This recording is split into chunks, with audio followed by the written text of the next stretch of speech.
Oke, bismillahirrahmanirrahim. Assalamualaikum warahmatullahi wabarakatuh. Kembali lagi di channel Perasaan di 412. Ini jam berapa? Ini aku baru rekaman tuh. Nah, ini mumpung bahasan kali ini bisa dibilang ya nggak terlalu banyak yang bisa dibahas lah ya untuk bahasan singkat Kamen Rider Gadget episode baru ini. Jadi ya langsung aja aku mulai bahasan singkat dari Kamen Rider Gadget episode 35. Dan ini aku mau gimana ya? Aku mau bilang satu kata sih, lebih tepatnya kayak episode kali ini bisa dibilang bener-bener cuma fokus doang nih, fokusnya itu satu kata yang bilang fokus. Kenapa? Karena episode 30 episode 35 ini bener-bener cuma fokus ke penjelasan air doang, jadi ya nggak ada basa-basi sama sekali loh, bener-bener langsung fokus ke penjelasan akhir dari saganya Kamen Rider dari Kamen Rider Legend di sini. Dan ya di awal episode itu juga dimulai dengan tanpa basa-basi, yaitu langsung ada pertarungan antara Legend lawan Gadget. Dimana ya sebenarnya sih nanti aku jelaskan kok alasan kenapa kok si Kaguya terpaksa harus nyerang Hotaro, karena di sini ada alasan yang bisa dibilang juga agak gimana ya, agak nyentuh juga sih. Tapi ini di sini bahkan dengan basic formnya aja Legend bener-bener kuat banget loh, sampai si Hotaro aja bener-bener kewalahan di sini. Jadi ya, dan untungnya sih ini sih si Hotaro yang hampir mau dihajar sama si Kaguya langsung diselamatkan sama si Panther yang datang tiba-tiba. Dan ini sekarang aku jelas aja alasan kenapa kok si Legend atau si Kaguya itu kayak nyerang si Hotaro, karena ini ada hubungannya sama gerakan terakhirnya gerakan terakhirnya organisasi 100, dimana di episode kemarin kan ini si organisasi 100 kan baru saja memulai rencana terakhirnya mereka kan, karena mereka ya ini rencana terakhir karena apa? Karena mereka sudah gagal menjalankan misi utamanya mereka, yaitu mengambil Legend Kamen Rider. Karena Legend Kamen Rider sudah gagal mereka dapatkan, ya udah mereka pakai perangkat terakhir yaitu ngancurin dunianya si Gadget. Dan awal mula rencana ini dimulai ya dengan munculnya ini muncul kayak semacam kayak jam raksasa yang bentuknya kayak satelit Jaya itu, namanya kalau nggak salah Doomsclock ya nama jamnya itu. Dan kemunculan dari Doomsclock ini membuat membuat si Kaguya itu bisa dibilang kayak agak gelisah ya, dari ekspresi yang ditampilkan sama si Kaguya di episode kemarin itu loh. Kelihatan banget kalau si Kaguya kayak gelisah sih karena kemunculan Doomsclock ini. Dan di sini dijelaskan kenapa kok Kaguya kayak gitu. Si Baton ngomong katanya ini kayak ngingetin si Kaguya sama kejadian yang dulu pernah dialami waktu masih kecil, yang pas dunianya tempatnya si Kaguya hancur karena diserang sama Handrik, dan itu mengakibatkan semua anggota keluarganya meninggal. Nah, si Kaguya mungkin keingatkan hal itu, makanya dia kayak gelisah waktu Doomsclock muncul di dunianya Gadget.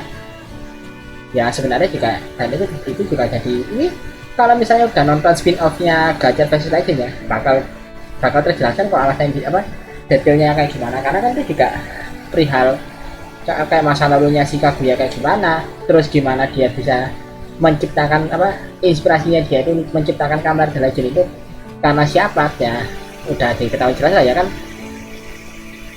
Kehancuran kehancuran yang terjadi di dunianya Kaguya kan sebenarnya hampir saja terjadi, cuma kan berhasil dicegah. Nah, yang nyegah ini siapa? Kemungkinan besar, dan sepertinya memang itu jawabannya ya, kemungkinan besar yang berhasil mencegah hal itu adalah si Kamen Rider Decade, alias Kamen Rider yang jadi idolanya si Kaguya dan juga inspirasinya dia buat menciptakan Kamen Rider Legend. Jadi ya bisa dibilang ya ada ya, kalau tidak masalahnya Kaguya mungkin bisa langsung lihat di spin off-nya aja, karena kan itu detailnya ada di sana. Dan sekarang aku acok dikit ya ke bagian kubunya Handrik, ya ke Handrik juga sih, lebih banyak ke Saigetsu. Yang di sini ternyata Saigetsu dibangkitkan lagi oleh si Dark King Gigis.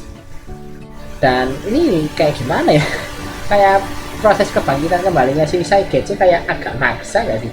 Dan menurutku kayak agak maksa soalnya, karena ya kayak tiba-tiba aja si Dark King Gigis jalan terus nemu Arc-1 yang tergeletak, langsung dari situ dibuat proses biar si Saigetsu bangkit lagi. Jadi kayak agak maksa enggak sih?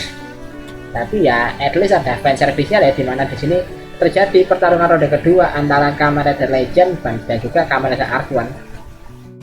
Dan ya sebenarnya sih kalau dari sini sebenarnya kalau dari kekuatan Kamen Rider Legend masih lebih unggul ya, bahkan meskipun dia cuma pakai basic formnya doang, ternyata dia masih ada sedikit unggul, cuma ya bukan unggul juga, aja lebih banyak berimbang lah ya antara Legend sama Arc One di sini.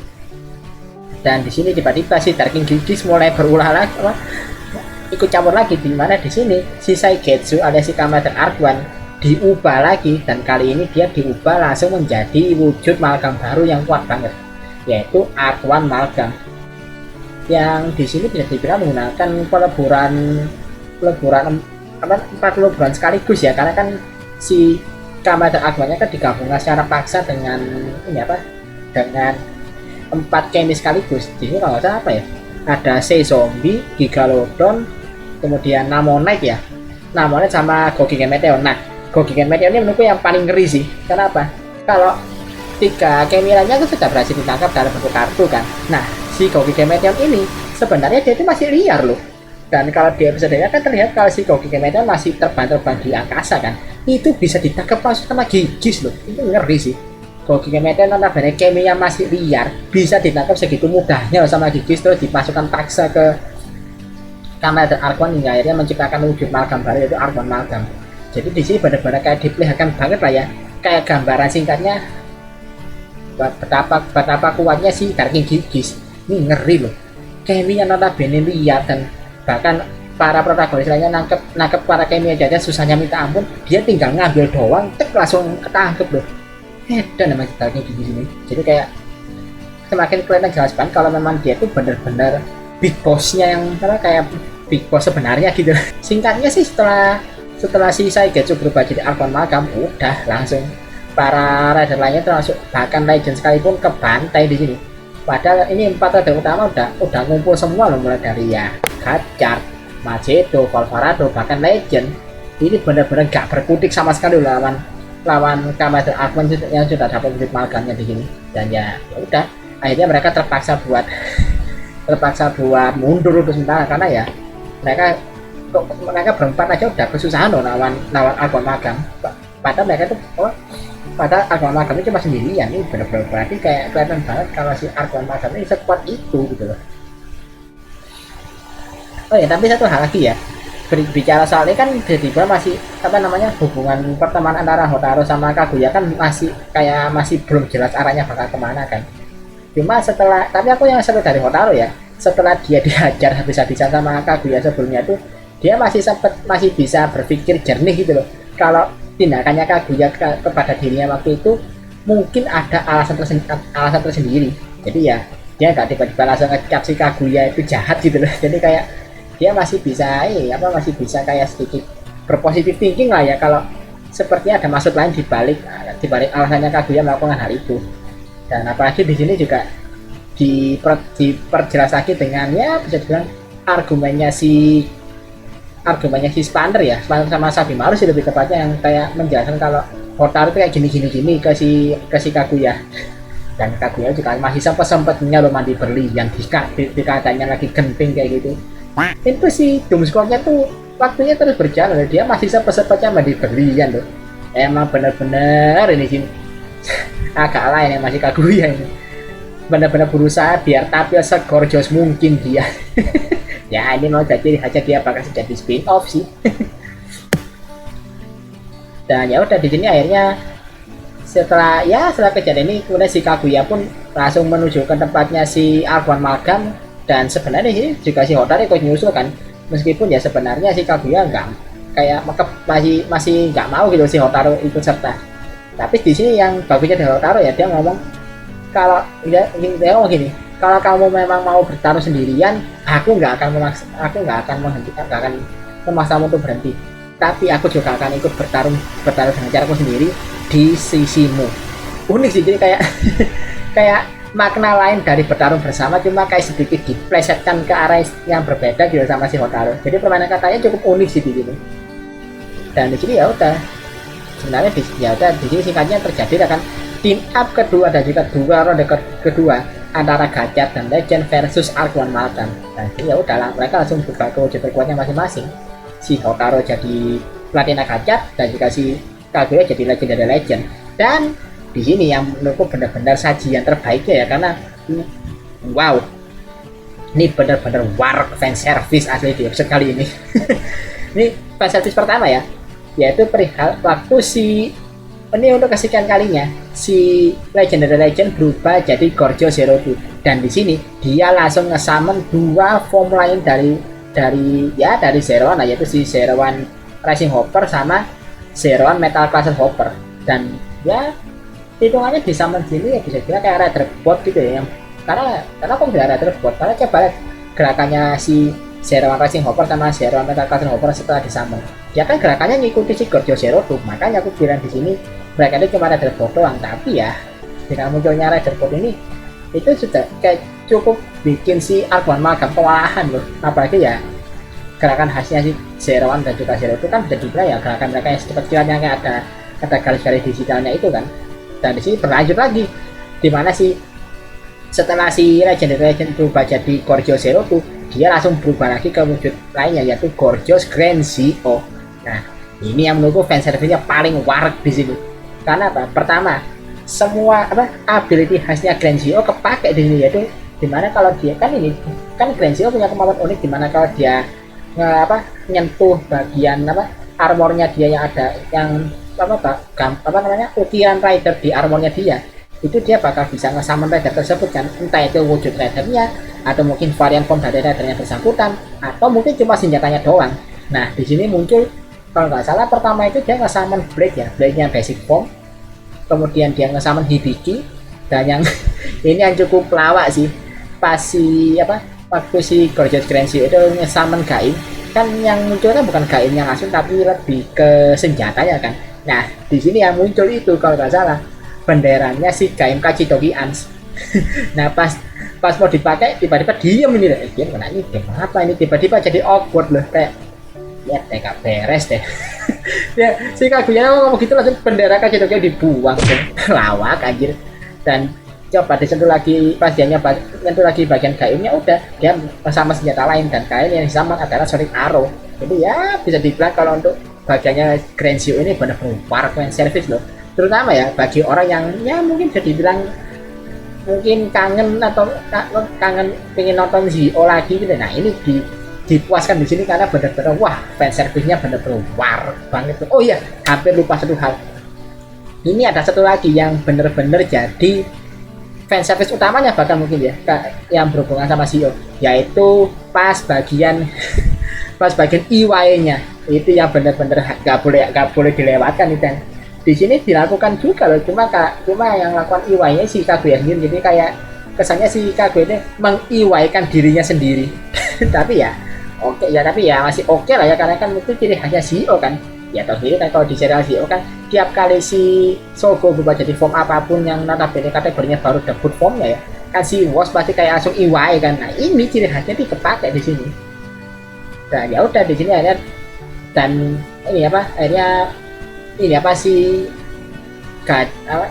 si Argon Malgamnya kemudian ya singkatnya dihajar habis-habisan pakai 4 rezeki sekaligus dari Gorgeous Grand Zio, Zio Basic Form, CO2 sama Platina Gajar.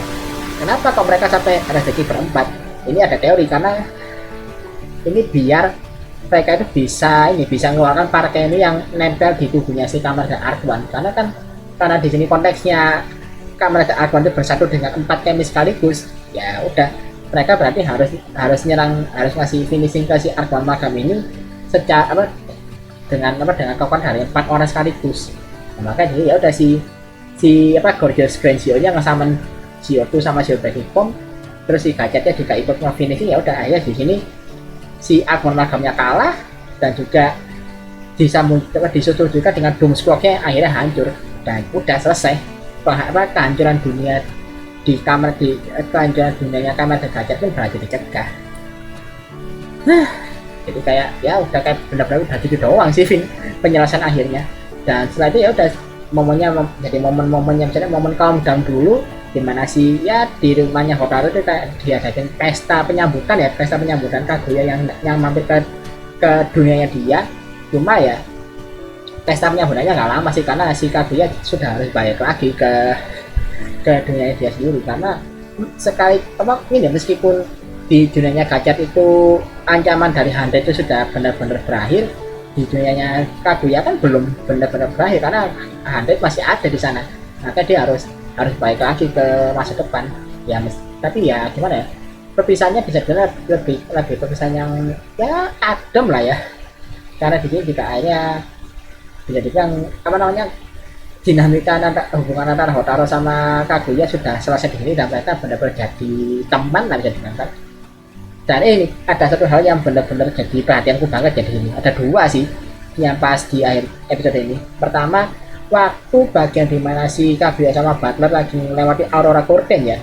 Di satu bagian itu dia sempat ngeliat ada saat kayak gambaran masa depan di mana ada dunianya sudah hancur, dan di tengah dunia hancur itu ada satu Kamen Rider yang notabene lagi bertamu sana.